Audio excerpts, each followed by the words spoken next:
लग्नाच्या जल्लोषात निष्काळजीपणाची ठिणगी, आतिषबाजीमुळे महागडी कार जळून खाक. बार्शीटाकळी तालुक्यातील प्रकार. बार्शीटाकळी तालुक्यातील मौजे कोथळे बुद्रुक येथे सुरू असलेल्या एका भव्य लग्न समारंभात आनंदाचा जल्लोष अचानक भीषण दुर्घटनेत बदलल्याची धक्कादायक घटना बुधवारी सकाळी उघडकीस झाली. लग्नाच्या उत्साहात करण्यात आलेल्या बेफाम आतिषबाजीने एका महागड्या कारला अक्षरशः जाळून खाक केलं.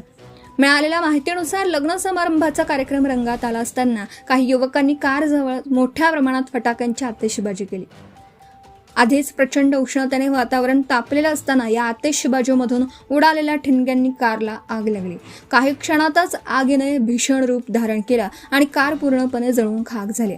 या घटनेने लग्नाचा आनंद क्षणातच भीती आणि गोंधळात बदलला. उपस्थित नागरिकांनी आग विझवण्याचा प्रयत्न केला, मात्र वाढत्या उष्णतेमुळे आणि आगीच्या तीव्रतेमुळे प्रयत्न अपुरे पडले.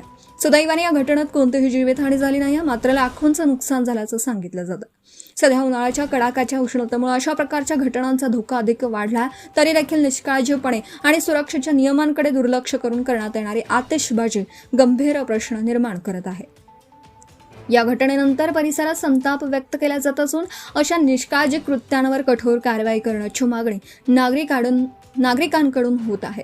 लग्नांसारख्या आनंदाच्या प्रसंगी सुरक्षिततेचं भान ठेवणं किती आवश्यक आहे याची जाणीव या घटनेने पुन्हा एकदा करून दिली आहे. प्रदीप गावंडे, अकोला जिल्हा प्रतिनिधी तथा कार्यकारी संपादक, धुमाकूळ, महाराष्ट्र न्यूज. आपल्या परिसरातील ताज्या आणि महत्त्वाच्या बातम्या पाहण्यासाठी आजच आपल्या धुमाकूळ महाराष्ट्र न्यूजला YouTube वर सबस्क्राईब करा आणि बेल आयकॉन प्रेस करा.